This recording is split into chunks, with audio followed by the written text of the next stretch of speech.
But now something new is about to happen that has not happened for an age. Entmoot. Hello and welcome to Entmoot. I'm Harry, this is episode 117 of the podcast, and you may have noticed we're doing something slightly different this time. We're in the visual format too. Here's what's coming up. Mr. Ash Wiltshire. Thanks very much. Hello, everybody. You'd be better off with 4 siege bows, to be honest. They're really good. Mr. Alex Temple. Very excited. And I pivoted my siege bolt thrower to try and shoot into the eagle, to try and insta-kill the eagle, but there was an in the way for the combat, which had the troll and the catapult. Nice. On his way in, he's going to do a transfix on... Yes, that's right. So we've got some teasers ahead to Berticon that the video this time is going to be talking about. And as you noticed, I am walking around. I'm walking around my brother's hometown where I've been staying for the night ahead of this weekend's event. And as you have noticed, it's a video as well. Or maybe you haven't, because I think I'm going to use the audio of this for the podcast as well. But I don't know. Maybe I won't. Maybe I won't use any of it. It might all go in the bin, so you never know. But I thought, why not give it a go, see what it's like, do you a little video version of the podcast, and see if we can just spice things up, keep things a bit fresh, and hopefully you can see a few of the games, or snippets of the games, and have a look at some of my opponents. So, that's what we're doing. We're off to Berticon, a 961-point GBHL 100 event, so a competitive event, and I've got my army with me. Let's have a look at what we're going to build ahead of this exciting veto-filled tournament. So you can see here the Golden King of Abrakan leading 9 Abrakan Guard and 6 Haradrim with bow, and followed by Gurits and 9 Morannons with spear and shield. So rounding off the troop contingent, we've got Amdur leading 2 cataphracts for that tasty gleaming horde, as well as 13 black dragons with halberd and shield. Then comes the real spice of the list. We've got a Mordor siege bow, newly improved from the old edition, where now it hits on 4s as opposed to 5s and still does that tasty piercing shot. And also a catapult with troll loader and severed head. So hoping here to be able to combine the special rule of the Golden King with that catapult and severed heads for making the opponent's troops run away. Yeah, there you go. So we've got 961 points of Legions of Mordor. Very exciting. I've never used this army before, obviously.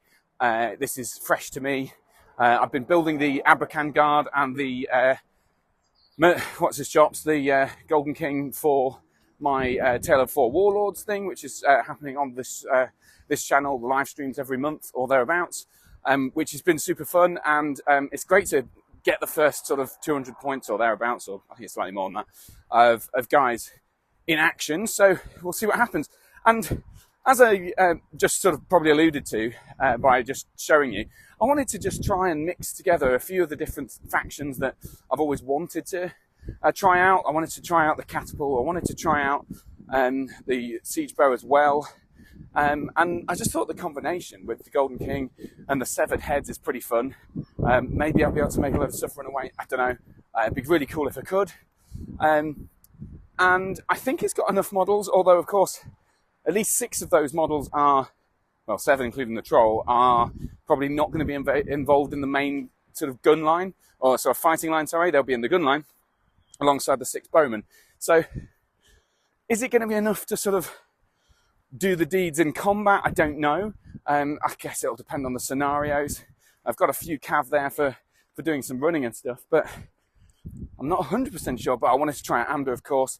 I used Eastlings to little effect in the last edition, but I was really, really keen to try them out again. So, yeah, pretty hyped for this.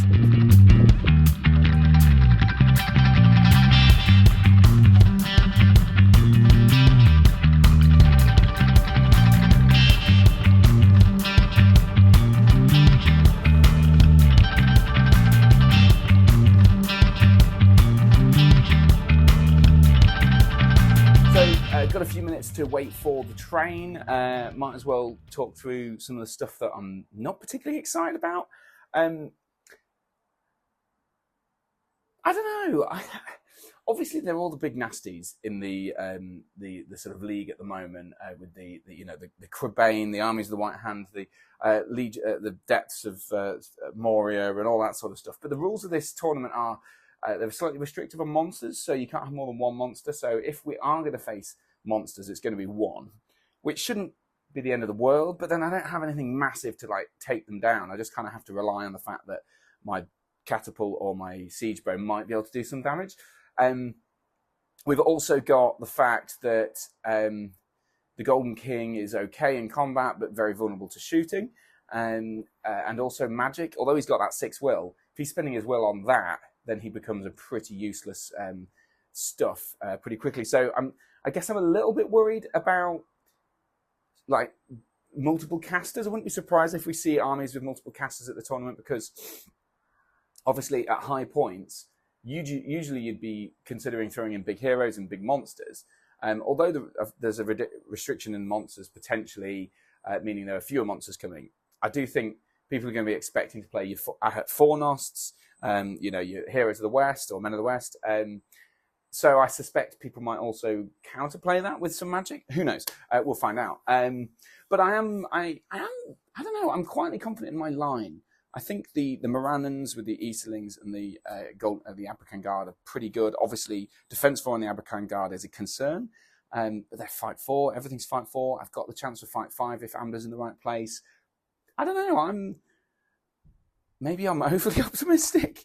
I'm looking. This is the first time in a while I've come to a tournament with the actual intention of wanting to do relatively well. I want to improve my GBHL team score, which is the Fellabellies team. Shout out Fellabellies. And I think, I can't remember, I've got it all written down on my phone, so I might be able to add it a bit later. But I think if I come like 12th, I improve my own score. And if I come like 20 something, I'll improve the Fellabellies score. So I'd like to be able to do that. So yeah, we'll see what happens. But either way, I'm really hyped about this. So I'm going to have a look at the round draw on the train on the way there, and we'll be able to talk about what I've got, and maybe I'll be able to talk to you if there's no one sitting around and I don't feel super self-conscious about it. Anyway, right, let's crack on.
Beautifully. Hype is real. Thanks very much. Cheers, mate. Thank you. Look like a right country bumpkin.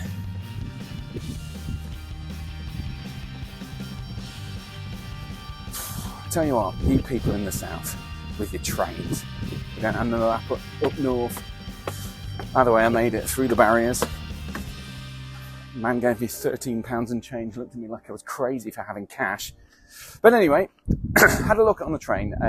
You may have expected me to do that on the train, but no, there were a few people, surprising number of people actually on the train this morning. So I was a bit self-conscious about talking about my army matchup then. So I thought, let's do it while walking. I think it's pretty straightforward walk from the railway station to the Checkers Hotel where Mr. Burt and his Acon is happening. So had a look, and I was reminded by the fact that Mr. Ashley Woolger, shout out from Gollum's Gamers, shout out, here we go, is my matchup first round. He did message me yesterday with a cryptic message saying something like, let's go, and had a quick look. And he did send a GIF as well with the Eye of Sauron, and I didn't really think much to that. But I now know what the full list is. The Witch King, the Dark Marshal, Razgush, and who was the other one? Oh, something else. Gorebag.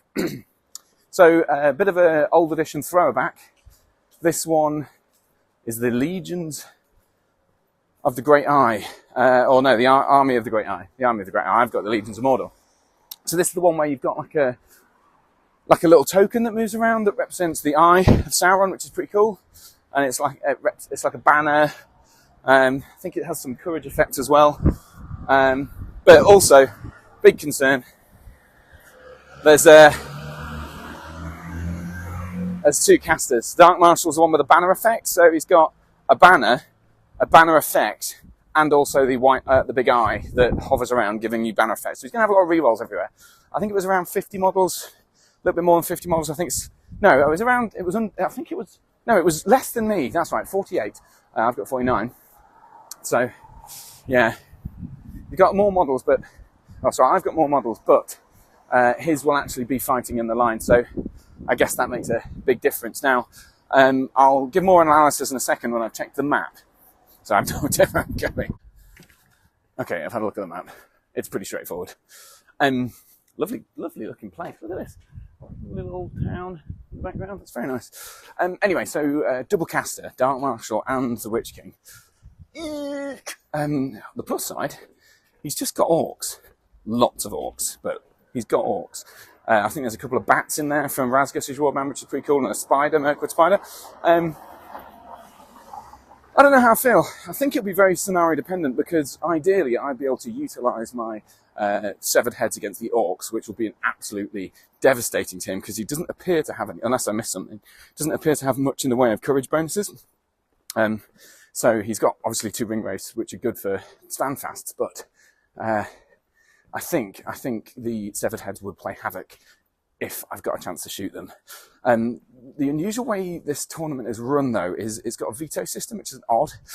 Well, there's not many. I haven't really encountered veto in the new edition, but essentially, you get you choose a scenario each that you will not play. So it's called the burn it scenario, and then you choose a scenario that you prefer not to play. And then I think you somehow, I can't remember the rest of it actually. If all the scenarios have been burned, or I don't know, something. Anyway, basically the long and short of it is, you might end up playing a scenario you're not that chuffed about, but you might end up playing a scenario you're kind of okay with. So, but you're not going to play a scenario that you absolutely hate. So, hopefully I'll be able to burn some of the scenarios that start in the middle, because I think that would be bad for me. I want to be able to get a couple of shooting. I have some cavalry, but he has bats, so he has a bit more mobility, but I mean, it's not the most intimidating of mobility, I guess. But I also don't have a big hero, really, other than Namdor, that he can halve the fight value of, so I don't know. It should be all right. But yeah, we'll see how it goes. But I'm really excited, because look at this place. Absolutely gorgeous. Well posh, isn't it? Not like old Lincolnshire. Got a little poppy display up. We're going to be at a hotel in a minute, which is run by Bert. Berticon is run by Bert Leach, legend of the community, and he has run this, I think, 2 years now. No, this is the 2nd year. And he got a name for himself the first year because he has some real comedy prizes, like he has a big cardboard cutout of himself and stuff like that, which is really funny. Really enjoyed that. And has a unique system of giving away prizes, which includes basically everyone who wins a game, or everyone who attends a game or something, gets a raffle ticket or a poker chip or something. And then you kind of draw a raffle prize out of that somehow, or I'm not really sure. I should probably have looked at more detail, but let's be honest, whoever reads the pack for these sort of events, so it should be good. Looking forward to stumbling into this lovely hotel, playing some toys, catching up with some cool dudes, but giving the Gollums gamers a good thumping. Right, let's crack on.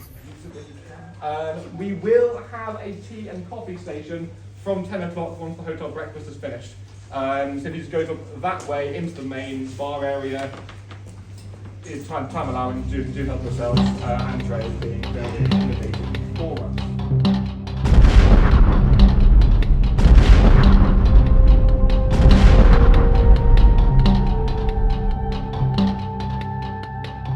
Lovely stuff. Right. So, welcome along to the podcast, Mr. Ash Woolger. Thanks very much. Hello, everybody. Hello. So, hopefully this works audio-wise and video-wise, but we'll see. So, first of all, Ash, before we get into the stuff, just give us a rundown. Okay. What is your army? What have you got here with you this weekend? You've got it on a little I've got a little tablet. whiteboard. Shout out to Nick for making this for me. I've got the Witch King, the Dark Marshal, Razgoosh, and Gorbag. So it's a sort of Army of the Great Eye combination. Getting that double banner with the eye itself, a real banner, and the Dark Marshal getting that 6-inch banner, which triple banner, which we know is so important to me. Yeah. I've got 48 models, 2 bats, a spider, a drum, which was very key in this game. Very important, yeah. And basically a 50-50 split of Morannon front line and Orc back line.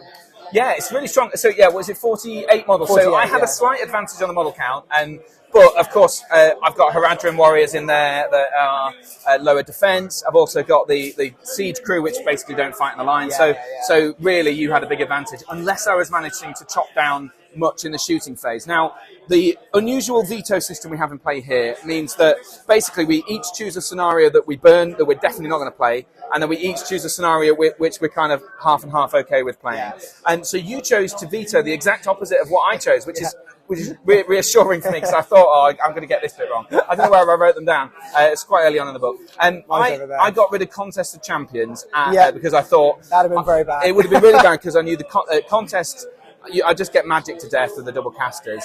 And I also thought... I want to be able to lob some rocks and some siege ballistas, so I definitely didn't want to be deploying in the middle. And I went with rather not go for assassination for a similar sort of reason that I thought that, I don't know, I just thought that I'd be casted to death, and that the double magic would make that really hard for your heroes. Should be and also I'd have to protect the siege veteran, which you could just black dart against 2 bats flying. Whatever it was. So I thought those were the ones, and so that left you veto to the death, understandably. Yeah. Shooting, I guess, was the main concern. To the death, it means I deploy 12 inches and I have to face way more turns of rock and siege bow. And also you've got the Golden King as your banner, which you wouldn't have risked into the death because it's worth so many points. That's right. So yeah, definitely didn't want to play that. So we ended up, after a roll-off, it went to Laws of Battle. So that was the one that you were less keen on, but still not horrendously against. And obviously you deploy halfway up, but I can still deploy right at the back, which I did. Yeah. And I chose, you'll hopefully be able to see from the video, I chose to castle up in a corner to try and protect my siege. Some nice pieces of difficult terrain. Yeah, some difficult terrain and some just seeming like, because I figured I'd try and get my 5 Easterling pike block in a gap. Yeah. Ideally, Morannon's in the front, and then I could wrap around with some African guard and fill the gaps in, and then hopefully just be able to hold you off. I mean, first of all, what did you think to that deployment? Did you fancy your chances? So the Orcs, supported by the Easterlings, was really good because I don't get my man hatred, so the man rule, which makes Morannon's fight 4. So you did actually chop through me in that pipe block until I was sent in the Witch King and Razgoosh, because I need that fight 6 to go in there and kill those dudes. Yeah. I think, unfortunately, the African Guard are really good at killing. Yeah. At D4, they lose a fight, especially when I've got my triple banner. Yeah. You lost a lot of fights, and then they're quite easy to kill. Yeah. Especially when you got Morannons and some other stuff. Well, just Morannons. Because Morannons got the fight 4 against them, right? Yeah, fight 4 and the strength 4 as well. So yeah, they're going down pretty quick after every other combat. But I mean, there weren't loads that they were sort of dotted about, and even there's still some left over. But yeah, you're right. They started crumbling in the wrong way. But I think the crucial thing here was, as you mentioned, your double caster. I knew going into this game that double caster was going to be a real pain in the arse. Yeah, because you could just transfix or compel, which you did a couple of times. Yeah, it's compelling the Golden King backwards because he is your main banner. Obviously, Ander also counts as a banner for Easterlings, but you didn't want to. Basically, what happened was Harry unfortunately lost 3 roll-offs in a row, 3 move-offs, which doesn't help, right? Yeah. The second roll-off went to Ash in a row. But I was able to just magic his boys backwards, so he had no banner. Yeah. So even though you had the better sort of battle line, I just rolled more dice, which always helps. Yeah, and I ummed and ahed about the resisting the some of those compels early on. So I think you threw about 2 or 3 each of them, but you got quite high rolls. And I was like, well, I might just tank it for a couple of turns, knowing that I'll be able to then use my ability later on, or maybe if I get a good hit with the catapult 7 heads, that I might be able to make one of your heroes run away, which are important. So I sort of ummed, but I think probably should have spent it earlier on. Do you think? Either spend it earlier on, or just have some of the deep, like these archers that you had. You could have had them behind. Yeah. Just fence them off. And I deployed that like that early on, but I think I sort of fiddled everything backwards because I'd moved backwards early on. Yeah. I sort of moved all my line backwards to try and give myself more shooting. And I think, that you're right. When I deployed thinking about it, but then forgot about it in the first move. It's really easily done. Yeah. So you're like, what can you do? You try to fix me, that's fine. But actually, just like because the banner's only 3 inches and I compel 3 inches backwards, it's like, I've now got no banner anywhere. And I actually did think it was a 6-inch banner, which was stupid. So it's just a normal banner. And maybe I was getting no, exactly. Maybe I was thinking of Amber when he's got the kill, or something like that. But because if he kills a leader, he does get a 6-inch banner, which is handy, but only for Easterlings. Yeah. And as you say, those move offs were kind of important because it meant my heroes were never really where I wanted them to be because you just kept getting the magic. More importantly, you couldn't tag my wraiths because I had to get them in the front to do the killing. Yeah. If you'd have won one of those move-offs, you tagged them. And you could have failed courage checks, right? True. But, it must be said, though, I was very lucky against those raids because I think both of them, I got spiked a really lucky combat or shot. I think the bowman against the Dark Marshal managed to go through a few in the ways to take out the Dark Marshal's horse so early on, which was ace. And then the Witch King lost his first round of combat against 2 bowmen. So those Haradrim, and they're still alive. The Haradrim bowmen, despite being defense 4, are still alive right at the end of the game. But they managed to kill 2 hero horses, which was very important. But I think ultimately the thing here is that my army just wasn't big enough. The stuff that I spent the points on, the catapult and the siege bow, just didn't deliver enough. I think I got 3 or 4 kills maybe with the siege bow in the end, which is 25 points worth. Well, the siege bow directly hit Razgush. It did. And then failed to wound him. And only knocked him back 2 inches, which is okay. So it wasn't quite... And then I got another hit on someone a few inches in front of Razgush, which was really good. And if I'd got a 4 maybe or a 5 on the roll, I'd have definitely knocked him. And maybe even the Dark Marshal past him. So there was a couple of potential big swings there. And I also made a big mistake early on with the severed heads, because the severed heads... you just scattered it into the range of the Dark Marshal, who has the command. Or a command. Which means I was past the courage text. So nothing happens. Yeah, so I made a bit of a boo-boo there. But I think generally I was quite happy with the deployment, quite happy with how the line sort of fought. Maybe should have taken that that compel resist earlier on. But in the end, the Witch King managed to, after a couple of turns, and take out the Golden King of Abrakan with the help of some banners and stuff like that. I got unlucky and then lucky, right? Because so I lost the fight against the Golden King. First turn. Yeah. But then to wound, you only did 1 wound. Yeah. And Burley, plus 1, you're only needing 5, so you could have spiked down. I could have killed him completely. Yeah, I think I only got 2, didn't I? No, I'm not sure. You got 1 wound. One wound. I faked it. Then I spent the might. Yeah. I'm not sure I would have spent the 2 might to resist that spell. Yeah, maybe that because having 2 might at the end of the game would have been essential. And I hadn't, because they were so far back I probably should have been thinking about the long game, because actually when I spent that might, I was thinking we're coming close to the end, but actually we had about 45 minutes left. Yeah. Which was really stupid. Yeah, I think I was thinking if I get my banner in and then win the roll off, which I didn't, then I might be able to get Amber in a good spot. But I think because a combination of spending the 2 points of might, then losing all of the move offs, all three move offs. I think I won a heroic combat or whatever. But such is life. That's true. You did manage to kill Gorbag. I got Gorbag. So it wasn't all a loss. I got myself a VP. So in the end, it was a 12-1 loss on the old Lords of Battle, because I think you got 39 kills and I got 28. So I wasn't a million miles off, as I say. A couple of turns choosing where the combats were, maybe I'd have been okay. Sure. And certainly stopping the magic, I might have been able to get Amber in combat. But it was only really in the last couple of turns that Amber actually did anything. And he still got point of might left in his caddy after killing Gorbag. So, time of heroes. Congratulations, Ash. Thank you, Aaron. Great game. Many thanks. I managed to deny you some VPs, but it will be down to the bottom tables I go after a disastrous loss to the Golems gamers. Maybe I'll be playing Elliot, who's obviously lost as well. Absolutely. I can't imagine he's won. Shade. Excellent. Right. Good luck for the next of the round. Because I'd forgotten mine, Bert kindly lent me a movement tray for my army, and then I found I was faced up. against the most unlikely of players.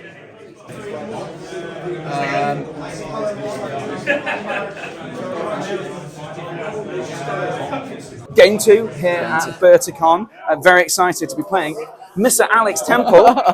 Very excited. We don't have a lot of time because our game ran to time again for me. And we're playing Sites of Power, which is the new Maelstrom mission where you have the 4 objectives. They give random bonuses occasionally throughout the game.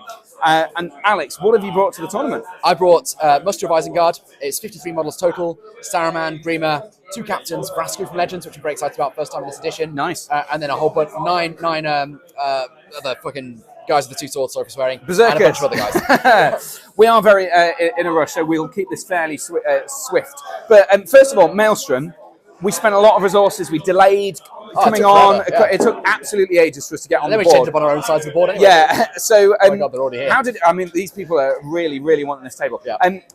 So first, did you have any kind of inkling at the start of the game as to where you would wanted to be in this, or did you have a plan of any kind? I did. I didn't. You were really worried about your siege engines. Yeah. And me coming onto your. That was never my plan. Uruk-hai, Pike Block, and the Berserkers work best when they're just in a line, walking forward, turn by turn by turn. Mm-hmm. I wanted to be together more than anything. I would have rather been together on my side of the board than split up, but with a bit of power behind your siege engines.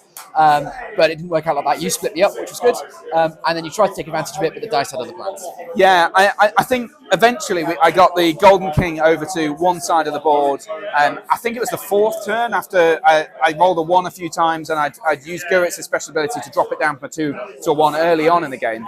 But and I had a chance to grab basically dominance over one objective. My leader, I had a full warband of Haradrim with the bows and everything, and it was just the captain and a load of shields, so it felt very easily sort of possible to kill this. But like that very first turn, I don't think it was. Like, I didn't dominate you. Like I didn't have loads of models there, but there was just that sense that I had lots of one-on-ones, and I was wounding you on 4s and everything. And I won about half the fights, but I didn't wound anything. And you won all of the others and then killed with everything. Every fight Suddenly I got it killed, swung straight back to you immediately. And it carried on right until the last turn. The last turn you started to fight. Obviously, that's the fickle fate telling you that this is what you could have had. Yeah. It's so sweet, just out of reach. It was really brutal. And I think you quite cleverly realised early on, after blasting Amder off his horse and doing a couple of bits of magic with Saruman over this objective that's around here, where Amder and most of the Pike Block were standing. You quite sensibly moved Saruman over to support and attack the Golden King, which was very, very sensible. Then did it in an eminently unsensible manner. Really bad idea. So I mean, you spent 3 turns, I think, compelling the troll away when you could have two, and you blasted the Golden King instead of transfixing him and stopping being able to use his Lure of Wealth special rule. So there was a lot of stuff that I felt like you kept sort of just about almost getting the chance to do something really bad to it, and then kind of just suddenly swerving at the last moment. It's like you kept like pulling the steering wheel away from the potential kill. And yet I still won, so what's to say about you? Sorry, I've ruined the surprise. You have ruined the surprise. Yeah, that's true. So in the end, the result was a measly 5-4 to you. So very, very close 5-4 victory. It did feel quite empty because we won it. We were tied in objectives. Sorry if we're about to get to this. No, we're tied in objectives. I won it because I wounded your most expensive non-leader model, and you didn't wound my most expensive non-leader model. But neither of us had realised that was a rule during the game. Yeah. And so it was just like, at the end I was like, oh, it's tied. I was like, oh, there's a bit we didn't know. So yes, it did feel a bit fluky. It didn't feel very tactical. Yeah, and I think, there's not a lot that I could have done about it, because Vrasku was way out of combat most of the game. He only joined in for the very last minute, called a heroic move, and then you realised you didn't want to call it, so he just didn't call with me. Well, I just forgot about it. Yeah, well, yeah. And then we have realised the only fair thing to do is that you just sat there. Yeah. Lemon. So it was like you say, a little bit hollow right at the end, but the fights are so good that we had this beautiful spread of stuff. The catapult got one shot managed before Grimmer took it away, and then the catapult crew killed Grimmer in one go after that. I managed to kill I think three things ran away because of the catapult severed heads, which is good, but not amazing. And then the bolt thrower, I think, delivered a real value in this game. Like the previous game, I think it killed like 2 or 3 orcs, maybe 4. This game, it felt like he was constantly a threat, constantly dealing damage, and definitely paid for his points. I do have to wonder what the game would have been like if I decided to bring Grimmer into the middle of the board for the might shenanigans rather than destroyed the catapult, because obviously, yes, great, I'd have been able to turn off a few of the combats and things, but actually, I think that would have swung it. I think you'd have taken enough bodies off the table that I wouldn't have been able to hold the line when it came to the late game. Well, the way that we deployed was so far apart. Like your crossbows in particular were like literally one corner to the other corner, and I would have been able to fire heads at them constantly for turn after turn. And if you failed, I think the first turn I got 6 people, you failed 3 of the courage checks. If that had happened, even if it was 1 or 2 every turn, it would have been 5, 6 turns of that. That's 10, 12. And then I could have been lobbing into combats later on in the game. It would have been massive. But I'm not sure Grimmer... I mean, my heroes didn't really do a lot of work. Amder got knocked off his horse, and then his heroic combats weren't very useful. And then I think, we should say, when he got knocked off his horse, he rolled 2 6s, 1 to wound him, 1 on the thrown rider test. I felt very lucky. So he was wounded right from the start, because I just didn't bother resisting it, because I knew Saruman was then going to be able to, transfix him and stuff. But anyway, round 3 has literally started, so I don't know how that's possible. Lovely game. Thank you very much. Thank you very much. Here we go. Because we're not on the top tables. It doesn't matter. A lovely and generous sentiment from the next of my opponents. We're on to the next round and the final one of the day. So, game number 3 here at Berticon. After 2 disastrous losses, first one to Ash Woolger, second to Alex Temple. I'm now on table 23 against Zahir. Welcome along to the podcast. Nice to see you. Nice to see you. I mean, it still always feels silly this to say hello, because we've just spent 2.5 hours grueling game at the end of a very hot and sweaty day. But before we reveal the result, let's just build up to the big moment. What army have you brought to Minas Morgul. Minas Morgul. Just tell me about your army. So I've gone for something quite ridiculous. I've gone for triple Fell Beast. So I've gone for the Witch King on Fell Beast with 2 ring wraiths on Fell Beast. Yeah. Still got 50 models, because I've got lots of normal Mordor orcs. Yeah. A Spectre and a Banner. So nice and simple. Because most people go for like a few Spectres and maybe like some of the sort of orky heroes or like orc captains perhaps to get like loads of oomph for the what's it called, the Spectre of the Dead. But you didn't go for that. No. And I'm guessing that reason is because you've got such awesome ring wraith conversions going on. I was like, to be honest with you, I was just like, I just wanted to be a bit more fun. Like I don't like taking conventional lists, because I'm not good enough to play and get a hard win. So I just thought I'd take some silly things that I'll enjoy. I think that seems wise. And so going into this, I can't even remember what the veto system delivered, but did you? When we ended up playing the Treasure Hoard, which is one of the objective scenarios after some vetoing. We ended up playing Treasure Hoard up against my catapult, the siege bow, the Golden King, and all these things. What did you think? Did you fancy your chances at the start of the game? I was quite scared of your catapults. Honestly, I think that's wise. just playing. Playing against catapults means you have to always think about that as an additional threat. And 7 heads with just orcs is going to just die very quickly. So it's always something to think about. But of course, this is, if people don't remember Treasure Hoard, this is the one where you've got 6 objectives scattered out sort of in the 2 lines in the middle, 2 sets of 3. So like usually it's like both armies manage to get 3. And then you're kind of fighting to see it, try and grab one from the other and all that sort of stuff. So with you having the ring wraiths, obviously you can't dig the objectives up, but you have that long threat range. So did you have like an idea of maybe let me pick some stuff up and then just swoop in afterwards? Because it seemed like that happened. Yeah, I mean, the thing was I was quite scared of putting them too far forward and just getting catapulted off the board, because having played today, I've just been sniped out quite a lot. So I kind of was a bit more tentative with them, and then I just thought I'll just send them in later, like you said, just to snipe out the guys, just to compel or something, just to get them away.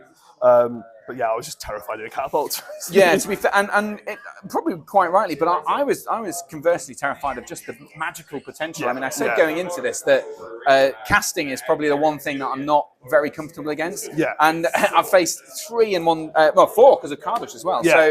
Lots of magic here. Amder spent so much of the game just completely out of action. He's still alive, but because he just kept winning the fights. But he was transfixed a lot. I think he blasted some fireballs at him.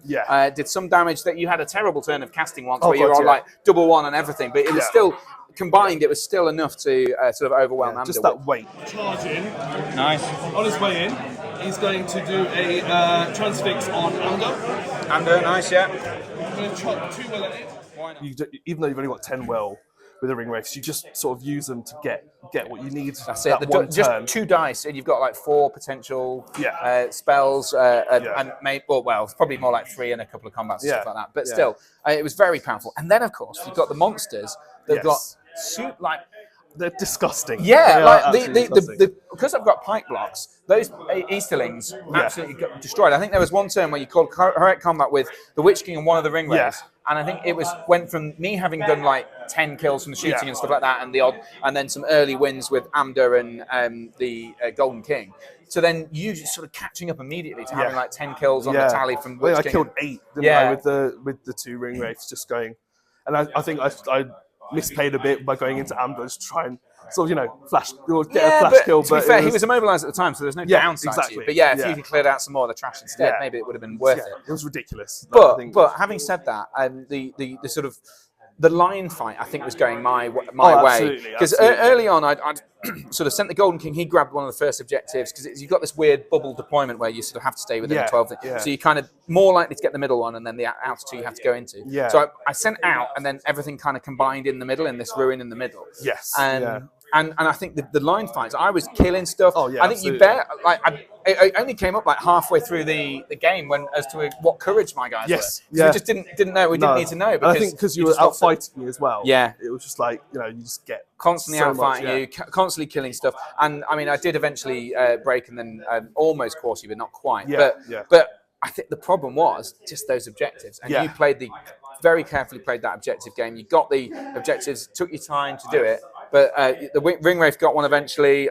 Although my Golden King had one, your other ring wraith kind of jumped over the lines to grab one off a black dragon and stuff like that. So it felt like I was always I never quite got that chance to pull the guys in to really bubble and protect them because you always had something hopping over the lines or doing something like that. I think it's a real. I would maybe drop a few orcs to put a couple of spectres in. Because I think just being able to just yank people out. You didn't even do it. You never did it once. No, because I just think, you've got one. But the Witch King was there, so why would I care? I just let the Witch King do his thing. That's true. But it's I think it's very interesting. It was a tough one, and then getting up to the final stage, I was very aware that we were ending on a quarter, so I was being really cautious and careful. I had it all planned out. You played that perfectly. I was like, thank you for saying, because I want to say I did. You didn't know, because I was like, I can just die now and perfect, I'll win. And then you were like, oh well, I've got loads of shields, so I'm just going to shield everywhere. And I was like, great, now what am I going to do? Prolonging the game as long as I could in order to push onto those objectives, and the catapult was doing the right stuff. And there was a couple of clutch direct hits in the late turns, which cleared out some of the bodies. And I even knocked one of the guy with one of your objectives. He failed his courage check and ran away, so you dropped one of them. But there were 2 combats that I needed, one of them to go my way, and sadly they didn't. But one was a Golden King and a Haradrim against Kardush. I won the fight, but failed to kill Kardush, which I'll be honest, it was not. It felt dirty. It was unlucky. It was not. I needed 3s to wound Kardush. His defense 4, and I got 1 wound out of the 4, which I didn't have any might at this point, obviously. But then you re-rolled your 1, so you got another 1, but then I fated it and I passed it. Exactly. The thing was the roll-offs and stuff went a lot my way, and I think it's horrible to say it if you're the person who's on the bad side of it, but I will say it as the person who got it, I got a lot of luck. Thank you for saying that. The people need to know. Exactly. I stole the win from it. I think over the course of today, I've won 1 in this game. I might have won 1 in the previous game, but it's as good as. It was very unlucky. It's been really, really demoralising, because especially when I feel like I'm in it. I've got a chance, and then another thing's just not gone quite my way. But I should say, you've played it really well as well, because I was thinking early on, I'm surprised you didn't cast much magic early on, but you clearly had played the game twice with these ring wraiths, knowing how much will you've got, and knowing that you've got to be really careful, and you did. You were absolutely bang on the money, because I was thinking you're letting the Golden King and Amda just churn, and I was thinking, what are you doing? You got 2 ring wraiths here. Why aren't they casting? Well, the thing is, they just die so easily because they've got 1 wound, 1 fate, and they're big bases. You can trap them very easily. All they need to do is whiff that 1 dice. And it's just like one misplay and you're done. And there were a few chances. I mean, with both ring wraiths, I think there were a couple of times when I got to that I think either a four up or a 3 up, depending on whether I two-handed or not, to kill the ring wraith. And I was like, there were a couple of times I'm like, come on, and it just didn't quite happen. I was quite lucky that you were only fight 4, so I could just go, the ring wraiths just churn through chaff. But I'll just roll 6s, you know. And that's partly because, maybe I fell for the bait. Not that it was intentionally set, maybe by the sounds of it. I don't know. But like Amder, he was churning through. He was pushing down the centre, and the Easterlings were on the right, so they were all fight 4, and they could have been fight 5 if they were close to Amder, which was. So like, as much as I'll decry my bad luck, and I do think I did get some unlucky moments. I think the reality is there were ways that I could have mitigated that loss by doing things slightly differently to give myself better chance of winning, and ultimately it came down to 8-5 in the end. So, and I'll labour the point that if I had killed Cardiff last turn, you would have done. You'd have gone 6, and I'd have gone to 7. So it would have been on a dice roll. I think either way, if you'd won or I'd won, it reflected. The game I think so, because I mean I've got 24 dead, so only a few more to break. But you were almost quartered. So I decisively there. But a couple of things here and there. It could have been my game, but look, if ifs and buts, we can do nuts. We'd all have a Merry Christmas. So as a here, absolute pleasure. A great game, and best of luck for the rest of the time. You too. You know what you need after 3 losses at the gaming table? Meat, cheese, more cheese, and wine, served by the wonderful Bert, sporting an Entmoot t-shirt. And that's what we got at the evening social for BertCon. It was fantastic. For a bonus point to name them all. If you don't name them all properly, you lose the point. You lose the point. You join me at another railway station.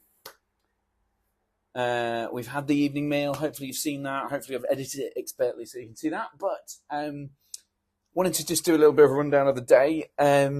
Obviously, disappointing. I went into this, said at the start of the game, and I was full of vim and verve about my hopes to do the Fellow Bellies, my team in the GBHL, proud. And I've had a catastrophic day. I don't think I've ever had this where I've lost all 3 games over the course of a day. I mean, Entmoot's super fans who listen obsessively to every episode multiple times may well have remember a time and correct me, but it certainly feels like it's a long time. I think Ardicon, maybe not this year, but last year or the year before, and I think I won like 2 games total over the whole weekend out of 6, and that was probably one of the worst times that I've had at a tournament. This time, 3 games, and I feel like it's very much a plausibility to do the same again, if not worse. The level of play is really good. All 3 of my opponents were fantastic today. Ash he's obviously a top table player. He wins podiums, wins tournaments, gets podiums. You may notice I've had a few wines. And then Alex, he was playing really well, and he had a great army that was really good against mine. And Zahir had a really well matched army against mine as well. I'll be honest.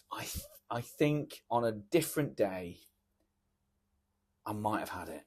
I might have had a win. Like I might have had a few wins, because it felt like every single one of my games, the reason I lost felt like not necessarily down to failures.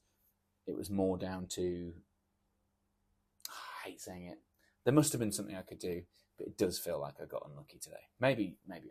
Maybe I didn't. I don't know. But look, we've got another day. We've got 3 games. If I get 3 out of 3, I'm happy.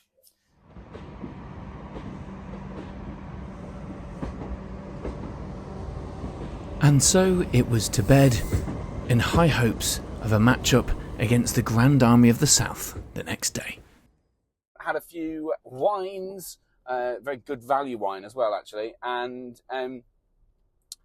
then played some poker, which I haven't played poker in years. Came 3rd, didn't get my money back, but oh well, it was good fun. Shout out to Rich and Josh, who did get some money. But yeah, so heading back over to Checkers, you may notice I'm now in my car. Had a couple of wines last night, so I deliberately left my car at home and went on the train, which was a bit of excitement for you. And for you. As if it was more interesting for you to watch that. But anyway, So I'm heading over now. I think I did discuss it a little bit last night about what I think I'm playing. I've got a Grand Army of the South, I think, this morning. I don't think the round's actually up yet. But I thought I'd just have a little bit more thought about it while heading over. Because I obviously had a night of decent sleep, but not great sleep. Sleeping on a sofa bed. And I think the Grand Army, so it was like Amber, 2 Dragon Knights, Dalamir, and the crossbows. That's what I missed out of my thing yesterday. My summary of the thing of the list that I probably am playing. The crossbows. There's like 15 crossbows or something like that, which is insane numbers of crossbows. So the shooting war, it's hard to know. I think I'd probably win the shooting war because I can just pelt severed heads at a load of crossbowmen and they just all run away. Whether he decides to go for it or not, I don't know. But obviously that will just simply depend on the scenario as to how useful those crossbowmen will be. Because in some ways I kind of want him to stand and do nothing with 15 of his models except shoot crossbows here and there. Terrain is fairly dense. Nothing super heavy. Nothing super like detailed or like not like sort of sculpted landscaped boards, but just really nice, decent scatter terrain boards, which is good. But I'm not sure whether that helped me or not in the long run. So it just comes down to the scenarios. I'm trying to work out which ones we've got left. We had the objective ones, we had the maelstrom ones, and we had the killing ones. So you'll probably know what that leaves. I actually have no idea. What haven't we done? I don't know. We haven't done the manoeuvring ones, I think. So, just double checking which way I'm going. Yeah, I'm merging onto the M4, so that's fine. So manoeuvring. I've got some cavalry. This guy has a lot of dragon cult acolytes, but not a lot of cavalry, from what I could tell. So yeah, he's got a really weird list of stuff. It seems to me like someone who has brought a list of the cool stuff with crossbows and throwing weapons. So I'm intrigued as to whether this will work or not. But anyway, they've obviously done badly yesterday, and will probably be similarly hoping for a win this morning against me. So that's coming up, and then we've got I think just one more game. It must only be one more game, unless it's a late finish. I don't know, but my Bambino has been ill overnight, yesterday, and Mrs. P did sort of say he'd been having a really rough time of it. So I haven't heard from her yet this morning, but hopefully he's had a bit more of a restful night, because otherwise I might have to throw in the towel, which would really suck, because obviously baby comes first, but I just really, really don't want to drop out of the tournament having taken 3 losses and not sort of reclaimed any of my my dignity, especially for the fella bellies, my GBHL team. So we'll see how it goes, but yeah, if baby is as ill as he was yesterday, from what Weezy said, he's just had a constant cough since they went to nursery. Basically, it's been really annoying, but it just keeps flaring up and stuff. So hopefully he's a bit better this morning after having had a night's sleep. But we'll see. Anyway, onwards and upwards. Got some beautiful sunrises again. You might be able to just make out in the background. And down the M4 off to Newbury for the second day of Berticon. So it's the morning after the night before, and just travelled in and joined now here for a very exclusive interview here on Entmoot Video for the first time. It's Mr. Bert Leach. Hello, Mr. Parker. Thank you very much for coming and joining me, and for inviting me along to this tournament, Berticon. It's got your name on the tin. You must be very proud of it. I'm delighted. This is the second time that we've run it as Berticon. We've run it as a one-day 90 here a couple of years back. Right. We had Atomic Berticon last year, Berticon 2 this year, and looking forward to Berticon 3 next year. Exciting. Well, obviously, it's got your name on it. You're embracing the sort of humour of that a little bit. We've seen the cardboard cutouts of you as prizes. What's the sort of ethos behind Berticon? So the idea of Berticon, I went to a few hundreds and I had a really good time, but then I felt people kind of just dispersed afterwards. So the two main reasons: one, I want to keep everyone together as far as possible. Yeah. So I've always used this hotel, and then I've either done like dinner here last year, or last night we had I think, very enjoyable dinner at my restaurant here in town. And I think we got, it was maybe about 30. We ended up with about 35, 40. It was absolutely rammed in there, wasn't it? Yeah, it was great. But that means that everyone has that enjoyment of actually hanging out together, getting that significant of community feel to it. That's something that that's what made me enjoy this hobby, the community, the tournament scene in particular of the GBHL, is that those initial ones that I went to had the pub thing and the dinner and the quiz and all that sort of stuff, and it's very much emulating that, because I think maybe as people at the sort of average age of people is going up into the sort of mid-30s, people going, all right, okay, back to home for the night, maybe not going out raving until 4 o'clock in the morning like we once did, that sort of stuff. But it's nice to have that sort of perhaps more adult feel. It matters to me. So my first GBHL event was actually yours. Lord of the Imps first went off the lockdown. Yeah, it was all in pods. We all hung out with the same people. Oh yes, that was because of COVID. That was where everyone had to stay in little groups, but that forced you to sort of hang around it and have lunch in those groups. And we had a lot of people did an evening quiz. We got pizza in together. It was really cool. So it's that, and then I liked the idea of a sort of more level playing fields, and there's bits of the new edition that I felt could be tweaked. So another part of Verticon is basically things that I get cross about with the rules and giving it a bit of a fix. I was going to say, so that was going to be my next point, was there are restrictions on monsters, there are changes to Grimmer. I mean, just give us a quick rundown on all the detail of the stuff that you've tweaked. So monsters, I felt like some of the brutal power attacks they're really cool brutal power attacks, but I think that they may have been overdone a little bit. So Hurl is essentially written as a laser-guided howitzer with like night bust abilities to shrink through gaps and then reopen again. Yeah. So very simply, Hurl requires in the ways. Right. Yeah. Which I think makes a lot of sense. And then Barge, you said it in a very dull way, but as things stand, you can actually get to a hero that's like behind 3 ranks of troops, that's like 4 or 5 inches away, and it doesn't feel the way the rules are intended. So I've just ruled it that the monster can barge the model he's fighting out of the way and spear support, but the controlling player of those models can choose whether or not they make way. Right. That means, you can move. So you can still protect those heroes. You can still protect those heroes. There's not going to be any of those horrible gotcha moments. Right. So that's the thing on monsters, and you can only have one hero monster.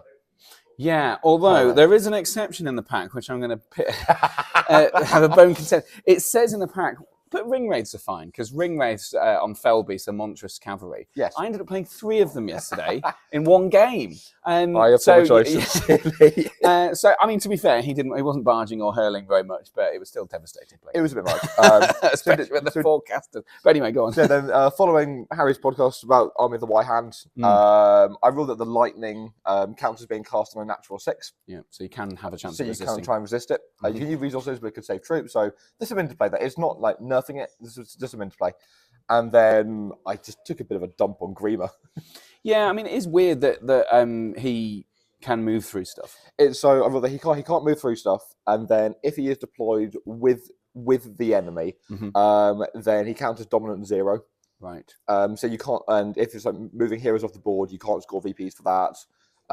It just means that he essentially works much more like last edition. He can hang around, he can be a pest, he can do the might stuff, he can get in the way, and that feels a bit more Grimmery. Yeah. Whereas if he was with your own army, he can be Grimmery and he can score as an evil model, which again to me feels like the way the rules are intended. As a sort of archlord of knowing how the rules are meant to be intended, I know these things. Yeah. I think the last one was just for contest. The new deployment is it's just silly. It's just we silly. tweaked it at a lot of the imps as well. Yeah, I think it just I don't just feels wrong. Choosing a champion's super cool, and it really fixes the scenario. Especially at high points, you can do some really cool stuff and get big heroes in.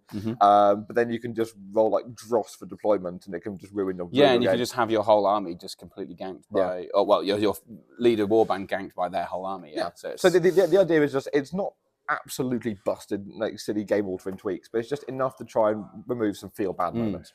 Excellent. And so with that in mind, I mean, you've had a much better eye on the top tables than I have, having lost all of my games yesterday. And what's doing well?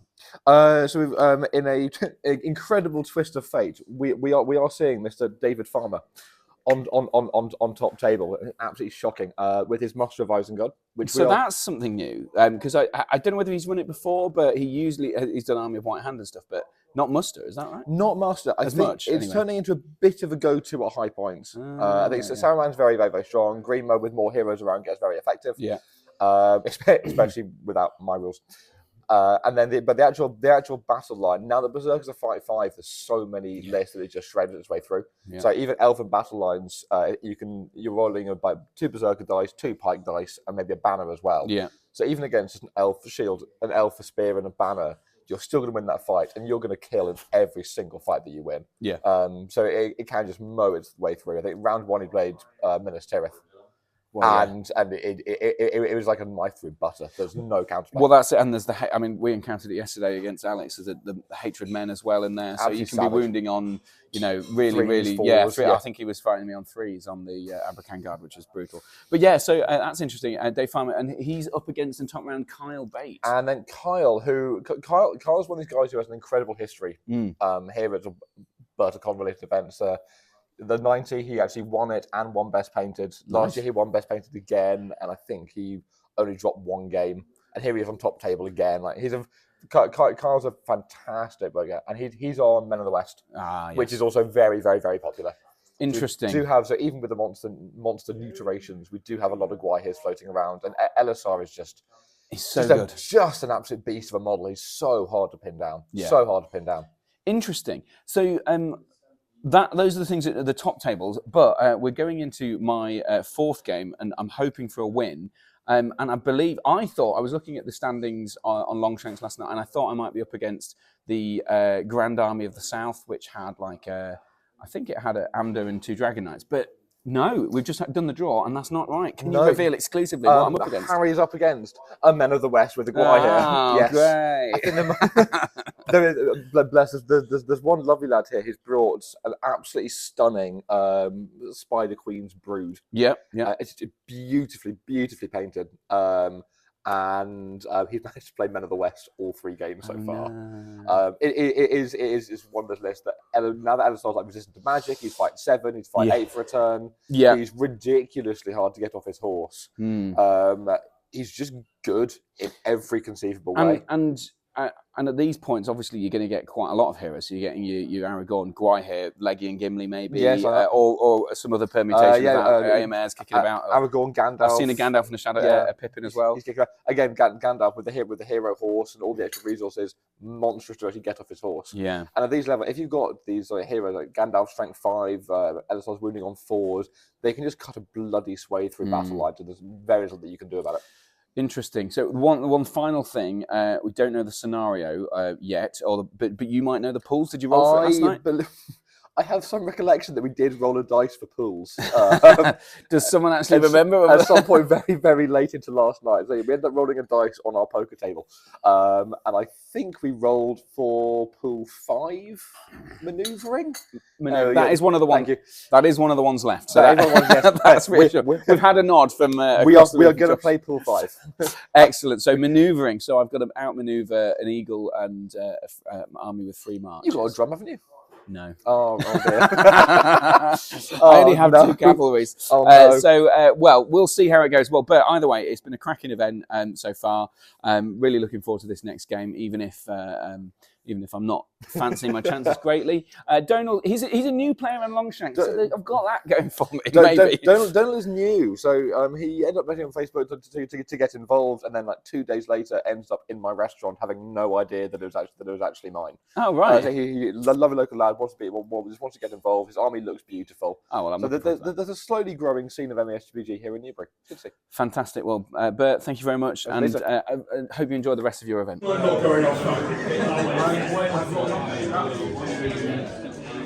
So, game number 4 on day number 2 here at Berticon, playing up against Donald. Welcome along to the podcast / video. Hello. Thanks very much for joining us. First of all, is this your first ever Middle-earth tournament? Is that right? Yes, and my 7th game. 7th game total. So you've had a bit of a drubbing yesterday, just like me. Yes, yeah, with a really strong list. I was going to say, what list? So I'm running Men of the West. Mm-hmm. The 3 hunters, Gwaihir, an eagle, and then Warriors of Rohan and Warriors of Minas Tirith. Yeah, and you've got, so it's relatively low in numbers, 35, Yeah, I think, 35. which is quite low for the rest of the tournament generally. But obviously, you've got an Eagle, you've got Guy here, and you've got 3 of the best heroes in the game. So I can understand it, and it's one of those lists that has been talked up as being one of the top tier. So I spent 6 months painting my Warriors of Rohan. Nice. Needed to get points to 900 points. Sure. And picked Men of the West because it was the easiest way to get a lot of heroes and some centerpieces. Yeah, absolutely. And we should say your models are absolutely gorgeous. We've seen your Eagle. You converted the wings somehow? No, it's a 3D print because I can't buy the Forge World one is not available. Oh, so even though it's got the Warg on the base, it's very similar to the... Yeah. Oh, very clever. You had me convinced. I thought you'd like change the wings somehow because the rest of it looks so similar. Yeah.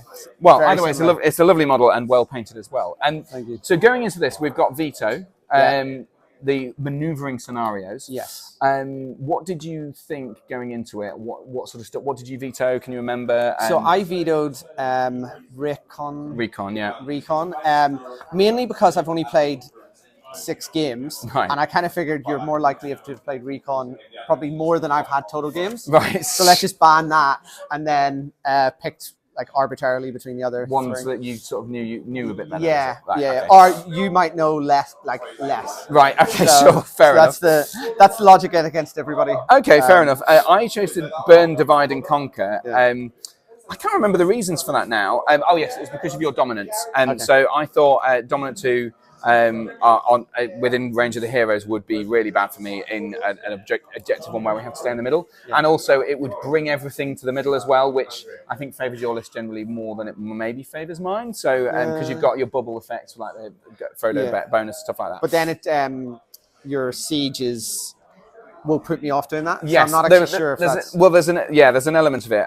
But I thought you might also be easier to just flap an Eagle over to one corner and start deactivating the stuff. So I figured that as well, that was one of the reasons. So that ended up with being the choice between Escort the Wounded and Storm the Camp. And Escort the Wounded I wasn't particularly excited by because you've got Eagles which could easily nip forward, get you wounded and nip over the lines and grab the stuff. So that probably was a toss-up to burning it. But we luckily rolled Storm the Camp, which was probably my preferred choice. But it's still not ideal, I think, depending on how the board looks. I mean, we had a lot of terrain, and so the big thing for me was I had a lot of chances to throw rocks and stuff at you. So going into it, like, did you have a plan? Did you fancy your chances in this one? So I've not played against Siege, because when I was rereading the rules, I was like, no one takes Siege. Same with War Beast. I played a Mummock game 1. Sure. So I actually didn't know. I deployed it entirely badly. First 2 and moved badly, and then figured out how Siege works. I was going to say, so it was the first turn. I mean, I did tell you obviously the splash damage, but it just didn't sort of register. Until you see what happens. You go, all right, now I understand. So so the first couple of turns I got a couple of hits, but it wasn't devastating. I think you killed like 8 or 10. Right. So like okay. Over the first 2 turns. And then once I started moving properly, it was a bit easier. I think it was definitely getting on for 10 over the course of the 3 or 4 turns of shooting, which was pretty substantial, and especially in a small list.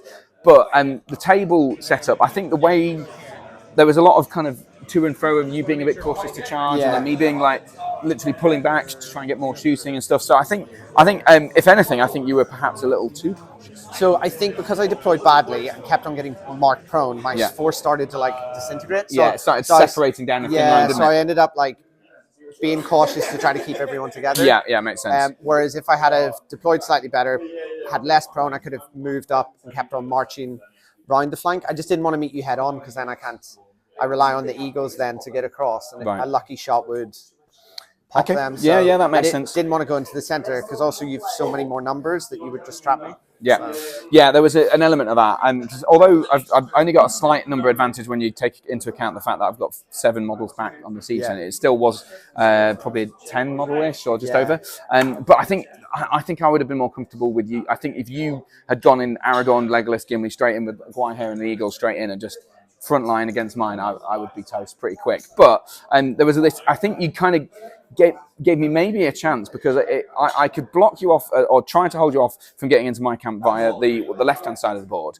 And then I was able to, we were kind of pivoting around this central massive ruin and ended up, most of my sort of Easterlings and the Abrakan Guard and stuff like that ended up swinging forward towards your line, which had Leggy and Foubo's, and that just sort of missed the first march and then ended up staying and shooting and stuff like that. So it ended up being a bit of a kind of, can I break through your sort of smaller force to get into your camp, and the same in the opposite. So I'd left a bit of a smaller force to protect my camp in the hope that I could stall you with the catapult, the trebuchet, and the siege bow, but also the bows, which were shooting into combat to try and stop your heroic combat, stuff like that, and also Amda. So my rationale for that was, if I go forward, I kill a few, but then I don't kill enough. You start outnumbering me and shooting me, and you had stuff coming around the back that could have trapped. So I was like, if I do that, all I'm doing is...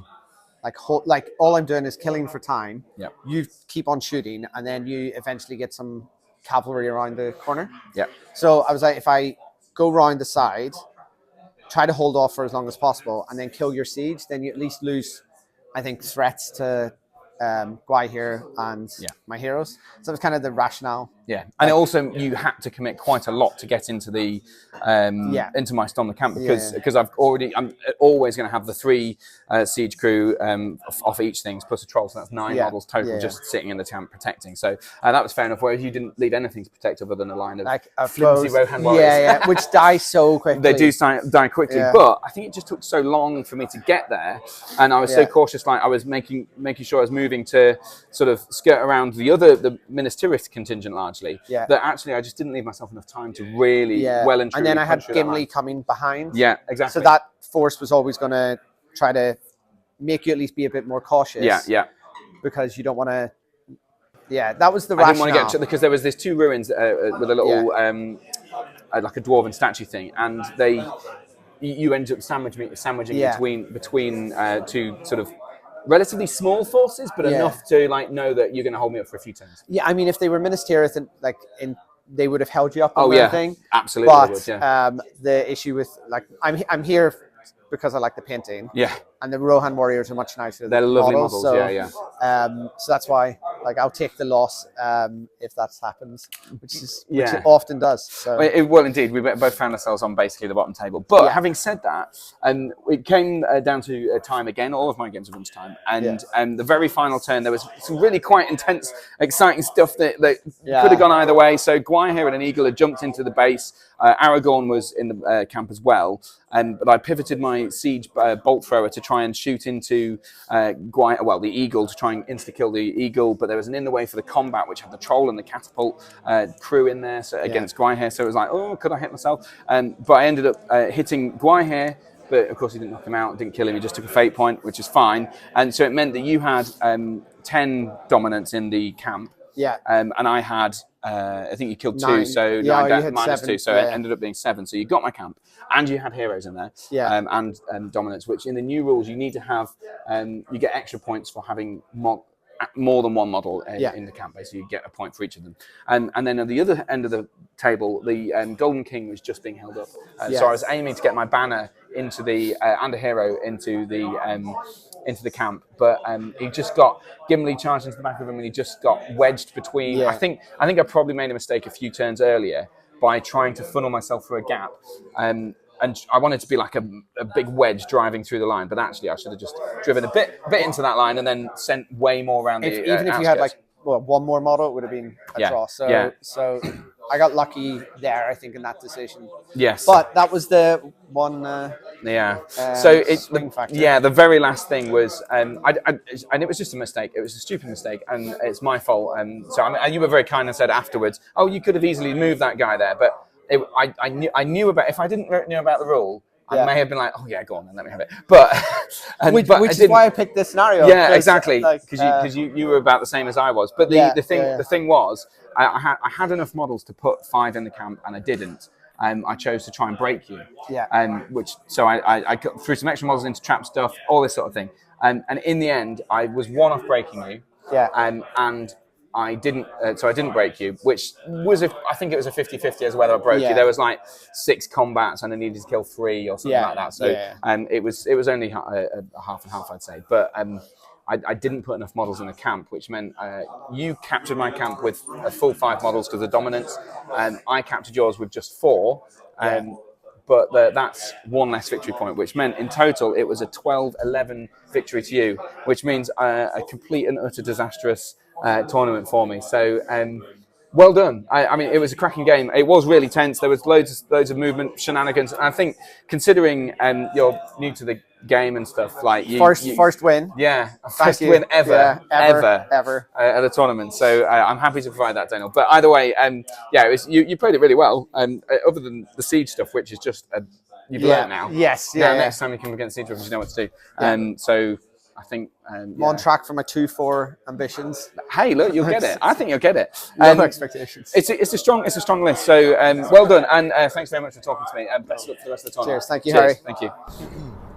And then tragedy struck. So you can see that I'm driving in the car. Lost 4 games. Was hoping I would be able to reclaim some semblance of dignity by winning the last 2 and ending in a respectable sort of bottom third of the tournament. But no. I'm in the car. I've abandoned ship. I've thrown in the towel. And I'm heading home.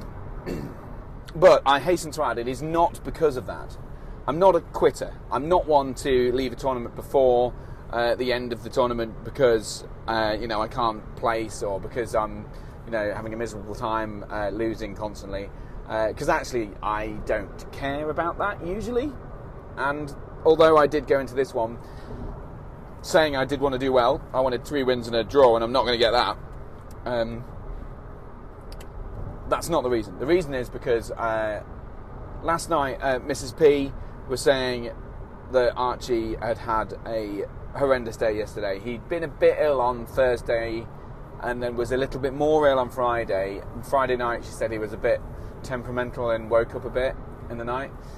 Saturday, yesterday, she basically had a mare of a day, saying that he was just uncomfortable, he wouldn't sleep, he wasn't eating particularly well, and then stopped eating completely, apparently, having milk instead, and he just had some milk and stuff.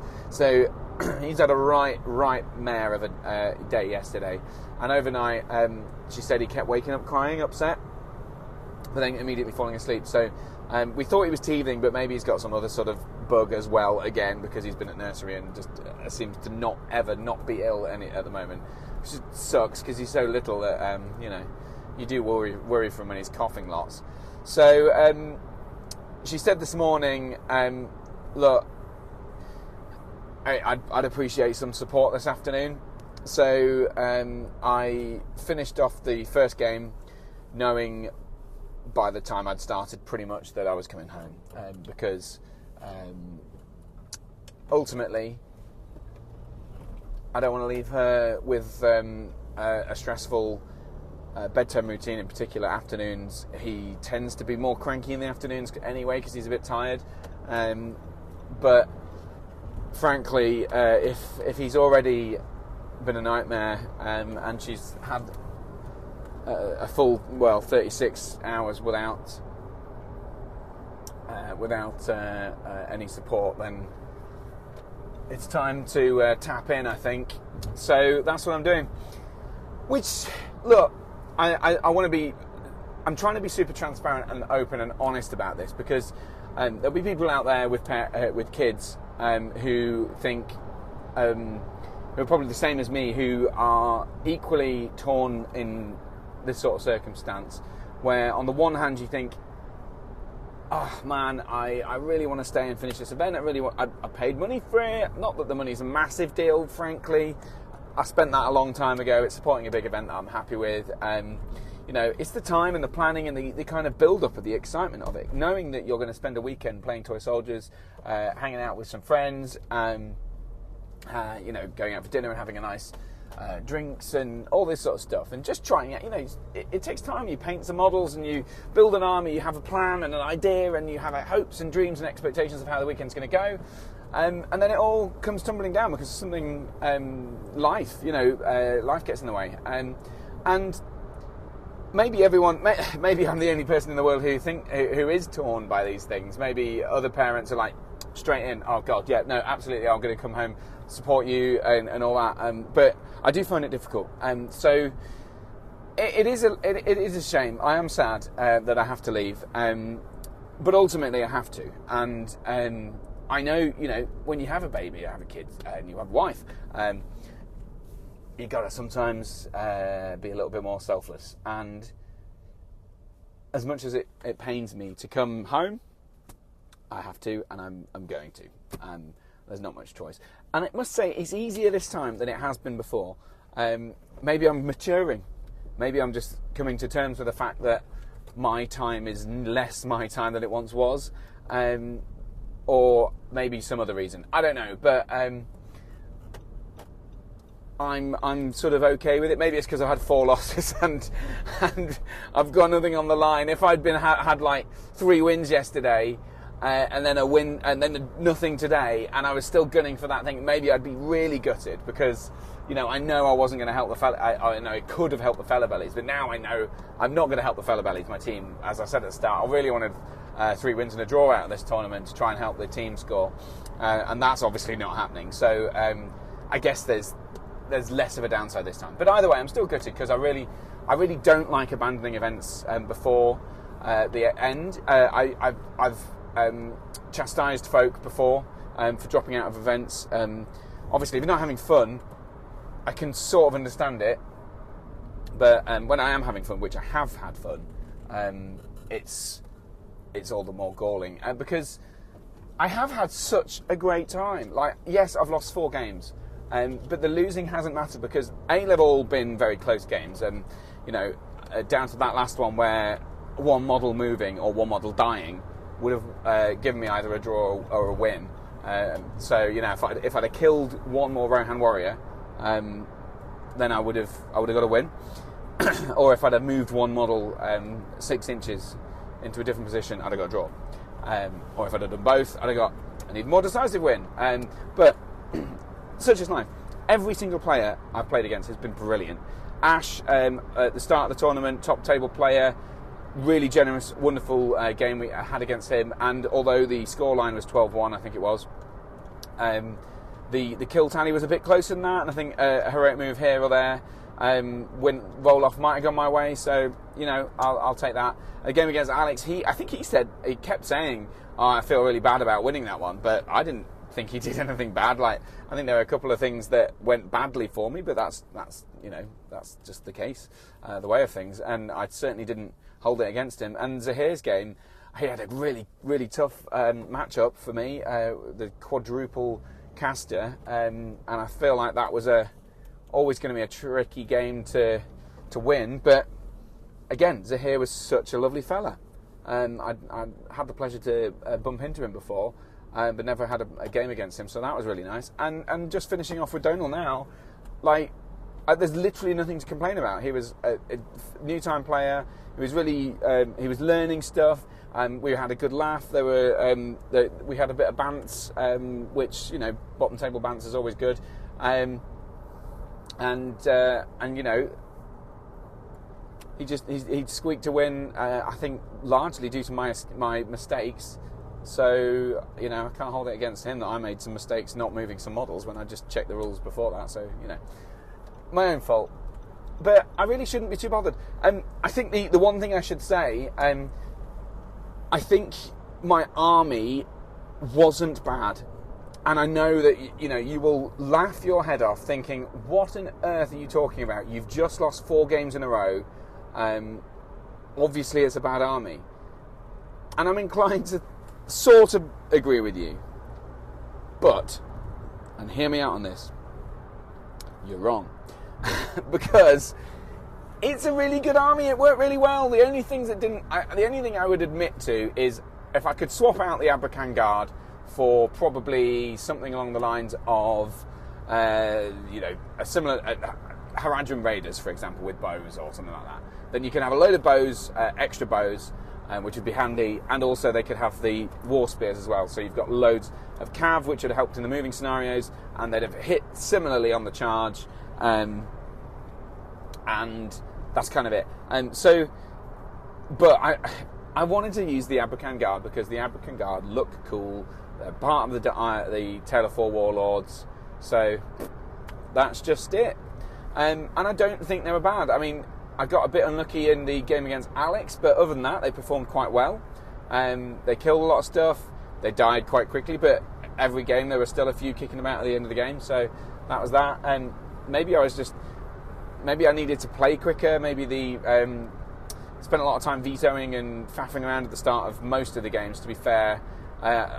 We never came to a natural conclusion in any of the games, which may be worth noting. I don't know. And the round times were fairly generous for the points level, so I don't think I can really blame the tournament organizer, Bert Legend. So who knows? But either way, I'd like to try the army again. Realistically, it's probably not going to happen. Although there is a 1,000-point tournament in a couple of weeks' time, and the GBHL finale is 1,000 points as well. So I am semi-tempted to take something like this again, but I'm pretty much maxed out warband. So who knows? Maybe I could take another. I don't know. Maybe I could just try it again and see what happens. Whether or not that's going to work or not, I don't know. Maybe it's a bad idea to flog a dead horse, but I still think there's something in it. I need to back my own ability here. Maybe I should add some more Haradrim Raiders and take the warriors out. But the whole point of this Tale of War Warlords is to build a hobby army that looks pretty. So I still want to do that. So I'm going to do that. So yeah, that's it for Berticon. Obviously, I haven't had a chance to speak to the winner. I'm frankly unlikely to be speaking to said winner as well, unless I don't know who the winner's going to be, but I might just drop it in now. So welcome along to Entmoot. It's Mr. Stephen Denby. Congratulations on your win at Berticon. Thank you very much, Harry. Bararam, long-time listener / watcher. Short time on podcast now. Well, yeah, this is very short time on podcast because you've been in for about 20 seconds. But welcome along, and obviously I would have invited you on before as a content creator of the formerly of the Any Heroics podcast. Rest in peace. People will maybe have seen you in that podcast before, but it has since died. So I think the last video you did was you and Chris Murfitt singing badly to 500 miles from the Proclaimers as you headed to the Masters tournament. Yes, subscribers will be very confused as to A, why we stopped making videos, and then B, why that happened afterwards. But short answer is trying to sort out tournament results literally like one day before you're making a podcast is A, stressful, and B, very time consuming. And yeah, that's the reason. Yeah, fair enough. Totally get it. We do miss it though. It was nice to have it while it lasted. But either way, you're here not because of your connections to the MESBG scene in a content creator format, but because you're the winner of Berticon. So let's just delve straight into it. I mean, it was a strange kind of format tournament. There's 961 points for some reason. It's got a lot of funky restrictions. We spoke to Bert about them earlier on in the video, but what did you take, and how did it achieve such great things as 6 wins and no losses? Well, just very quickly, the 961 is actually because it's a list that Bert built months ago and was like, it's Defenders of Helm's Deep. That's the spoiler for why it's 961. Yeah, although he wrote it wrong, it's actually 962, which I pointed out to him. Too late for him to change it. What did I take to the event? I took Ugluk Scouts, which is not what a lot of people, anybody was playing at the event. I was only third actually in model count to Shire lists. What we saw was a lot of Men of the West, Fornost, Last Alliance, kind of elite level armies, a few Master of Isengard, about 50 models. But given it was veto, I went for Ugluk Scouts because number one, I performed quite well with them previously, having won Lemon Cup in September with them at 777. And just if you look at the scenario pools, the only pool that is truly potentially dodgy is the killing pool. which is Lords of Battle, Contest of Champions, To the Death, and Assassination. Now, Assassination's great because you've got 23, or my list has 23 strength, 3 bows, +1 to wound. To the Death, you've got 3 banners, and good luck killing 41 models to break me. The other two, Udluk is the worst hero that you could possibly have at this points level for Contest of Champions. Yeah, but you don't have to have him, do you? I get, but it's yeah, you could swap to Malher, but not much better. Not much better, yeah. So it was literally the way I saw it was I would end up either playing Lords or Assassination for the killing pool, which is exactly what happened. I got very lucky versus a lovely Fangorn player, and then the rest of the event was just I've got 80 models. Yeah, I'm running around, getting the objectives. I'm killing you quite well. And it's I was just going to say, sorry, the 80 models is obviously insane. The 23 bows is very good. That's their strength 3 bows as well, obviously. But you've got like +1s coming out of the wazoo. There's like +1s to wounds. You've got fearless bubbles if you need them. You've got the campfire thing for objectives. There's so much going on for this list. But I must say, I was very surprised that such an enormous horde could deal with the like you say, the big stuff that was kicking about the tournament. Obviously, Fangorn was one of them. You clearly managed okay with that, but it's the Heroes of the West or the Men of the West, those sorts of things that I thought would be your undoing. Did you have to face any of those sorts of big hero-heavy lists? I did play 2 Men of the Wests. Wow. Okay. I obviously played the Fangorn as well. I played a 23 model Army of Edoras list, which was very hero-heavy, which was my toughest game, to be honest. Absolutely smashed me. I killed 6 models. He killed down to like 10, I think I was 10 remaining. The short answer is you either don't deal with the big heroes, you put an Orc and an Uruk into them, and then if they lose the combat, you're probably winning them on 5s. You just try and kill everything else is how it works. So the theory of the list is try not to play Lords of Battle contest or lead from the front, which is another bad example. Because if you've got an Aragorn in the middle of the board and lead for the front, you've just lost the game basically. So the 2 times I did play those lists with the heavy heroes, I just didn't try and kill them because you can't. You just have to play the game and go for the troops and the objectives and other stuff. Yeah, and you can threaten killing them, but ultimately, if you've got 2 Uruks, 2 Orcs on Aragorn and he rolls a 4 high, he'll spend his 2 might points to win the fight and then kill you. So if you overcommit to it, you lose. And the best thing about the list is it's got 13 non-committal might, is how I refer to it, in that you're not using that might for fighting. You just march, you move, you call multiple moves if you have to, you call marches on flanks to wrap round people. You exploit the numbers, you use your 23 bows to pull people into a specific area of the map, which is something I did in my very final game, and then just kind of wrapped round to bubble my opponent in while I went and got all the SRG objectives with my Uruks. Sorry to interrupt there, Steve. I just want to pick up on a couple of things you mentioned there that I think are the sorts of things that top table players maybe take for granted that average Joes or worse than like people like me may not have thought of. The idea of marching your flanking troops to envelop the opponent's army or and wrap them in a certain place. That's smart. That is a smart thing because it takes forward planning. It takes sort of confidence in your expenditure of might. So I mean, how do you know when to do those sorts of things, or how to do them? So the best example is I've had a couple of games where I know my opponent will outfight me and outkill me. It's generally Men of the West. It's also been Muster of Isengard. And 2 of those games have been domination, where the objectives, I've made my best effort to spread them out as far as possible. I've then deployed back, potentially on 1 objective, maybe 2 if I'm lucky. And then I've got 23 strength 3 bows. If they don't come to me, I'm just going to skirmish. I can march with my Uruks, they'll move 5.5 inches and still be able to shoot you. And then they have to come to you. And if they don't come to you, like I say, you just shoot them to death. And once they come to you, you've got your flanks slightly extended, and then you can march around, or your Uruks are just 8-inch movement. And you just wrap them in a bubble and just hug them while the rest of your stuff goes and gets the other objectives. And I guess you have the models to do it, don't you? You've got 80 models, and most of the armies are probably around the 50-60 mark at most. Yeah, I mean, Men of the West, I saw 38, and I think I saw 44, I want to say. Master of Isengard, very tough battle line, was about 50.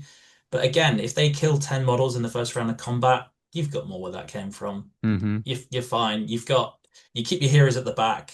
You've got a scout captain who can be strength 5 with +3 to wound, which is very nice. But insane. you just chuck the bodies at the opponents, and you flank and wrap and try and get as much of your force on them as you can as possible. Make their heroes call heroic moves. Just keep pushing through, and yeah, as long as you're not playing one of those 3 scenarios, you've got a very good shot at winning your game, hopefully. So with that in mind, obviously, Ugluk Scouts has been doing well at almost all points levels now, but obviously the veto system being in place sounds like it was key here. Is it the sort of army that scales perfectly up to 1,000 points, or do you think that at 1,000 points it's not really gonna cut muster in a non-veto tournament? I'm thinking specifically because I've got a 1,000-point tournament coming soon, and I'm wondering, should I take something that will easily beat Ugluk Scouts, or is there anything that can easily beat Ugluk Scout? It would be remiss of me as the Ugluk Scouts player to give away all the secrets, but what I would say is at 1,000 points, you will come up against heroes with good numbers that you can't deal with. So if you look into perhaps the shorter races, who are gruffer and more bearded, you'll find lists which get up to 50, 60 models. Yeah. And at 1,000 points, I might potentially just add a drum to what I've got at the moment. But if you were planning on going to Melton Mowbray or the finale, I don't think people are going to be running 80 model Ugluk Scouts lists, because there's those few scenarios that you run into and you can't deal with it. You can't deal with your opponent's battle line. Capturing control is another tricky one, because if suddenly you're trying to shift a bunch of D7 dwarves off the line when they've all got banner support and they're all fight 5 or whatever, you will struggle. Because I guess the list hinges on the fact that a lot of the +1s come from having an Orc and an Uruk-hai in combat, and if you're not able to get 2 models onto that one model, you're starting to lose some of the bonuses, and that might make it harder for you to crack through eventually. Is that right, or am I getting that wrong? Yeah, I mean, in theory, I think the +1 to wound is nice from Animosity. It's not nice enough for me to want to ever take any Orc frontliners. Right. Usually what will happen is the Uruks, they'll just naturally through strength 4 and a few trapping and a few just having 4 dice versus 2 potentially. Sure. You'll just punch through, and then you can pick the points where you want to get the +1 to wound. Sure. Or you can send one of the 3 Orc captains in with an Uruk, and then that will give 3 strikes at strength 4 with +1 to wound, just to kind of exploit some cracks and flood in. And because you've got models behind those models, they can never get through to Ugluk, because the worst thing that could happen in this list is they just kill Ugluk. Because for those of you who aren't aware, Ugluk has a conditional rule at the start of his activation. He can kill an Orc within 2 inches and give every Uruk within 6 inches +1 to wound. So, and he's also got the Fearless Bubble later on, and he can set a fire to do the extra bonuses for capturing objectives. Yeah, the Fearless bonus is really nice. The fire comes in every now and then, especially Hold Ground, I would say. But the ability for Ugluk to be very quick and then run round. Usually an Orc stumbles towards him before he starts moving. Ugluk goes, "Oh, thank you for coming here," kills the Orc, moves into the position where you really want to crack the line. And then even if it is D7 and you don't have the Animosity bonus, your Uruks are still strength 4 with the +1 to wound. You've probably got good banner support, because with 3 banners, I'm covering the entirety of my line. It's just it's a solid strength 4 fight 4 battle line. It will struggle against dwarves, and I have struggled against dwarves. I've been lucky against dwarves. But the thing I thought that it would probably struggle against, which maybe you just didn't encounter it, was any kind of caster or some sort of ability that can target you from afar. Like I don't know, probably not a Legolas because you have to shoot through so much stuff, but like a Ringwraith with a black dart or something like that to chip away, or a Saruman with Sorcerous Blast. Do those things not cause problems to you, or is it just because you literally hide Ugluk behind a building right at the back of the board and just forget about him? Sometimes that is the answer. I thought it might be. You can. So what I did in a couple of games is Ugluk just went off to one side, which means that. So I did play against 2 Sarumans. The Saruman has to either be going on that side, and therefore he isn't with the rest of the line. And if he is going after Ugluk, it's 170 or 190 of his mounted point model going after yours. I can't actually remember how many points Ugluk is. Yeah, it's like 60, 70, isn't he? He's not much. Yeah. He's 75. Yeah. So if it takes Saruman 3 turns to blast him to death, realistically it'll take him 4 or 5 because it's forced to wound and he's got to cast it as well, and you've got a will point. Yeah. So you're actually okay with that result. It's not ideal. The general answer is you do find a piece of terrain near where you want to fight that Ugluk can hide behind, ideally. Yeah. Okay. And Interesting. then he just exists. He just and is there. The other important thing to note is that Black Dart is beyond on 8 of the 9 ring wraiths. It's a 6-inch range now and only strength 6, so it's much less effective. Yeah, okay, fair. Yeah, I've forgotten about the reduction in the range of that as well. Interesting. So, I mean, look, I don't want to sort of exploit you being here because you're a top table player, you're an expert at the game, all that sort of stuff. And I haven't asked you to do this, but like I took a Legions of Mordor list. I don't know whether you had a glance at my list while you were there. With the catapult, with the severed heads. With the catapult, severed heads, I had the Golden King and the siege bow, all that sort of stuff. Look, I mean, just gut instinct. Was that a really terrible list, or just a sort of mid to average terrible list, or was it actually somewhere better than that? So, I mean, looking at it, you've got a few nice pieces there. Mm-hmm. The Golden King, I think, is very, very good value for what he does. If you don't encounter shooting or a Legolas, the fact that you can just sit in combat for multiple turns and just ignore the opponent. Mm-hmm. And if he wins the fight, he'll also just chop, chop, chop. I think the problem, the bit where you went wrong is spending 120 points on siege weapons. More than that. You've got the catapult for 170 and the siege bow for 50. Is that so right? 220. 220. Yeah. Sorry, I literally can't count. So yeah. And why? So I mean, obviously siege weapons are fun. Which is partly why I took them, but also there's the severed heads, which is quite good sometimes.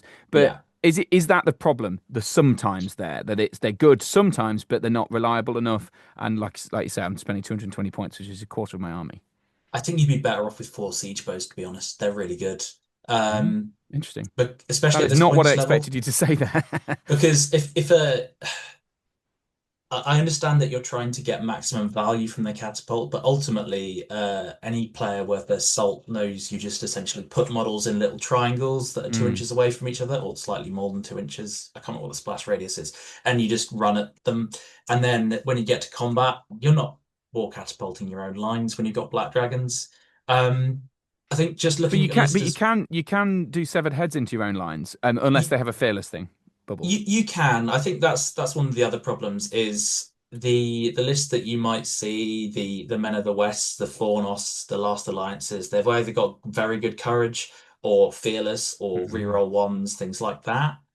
I don't think it's a bad list at all, and I actually thought you might have some source there going in. But the one thing I was looking at is the 15 not D6 models.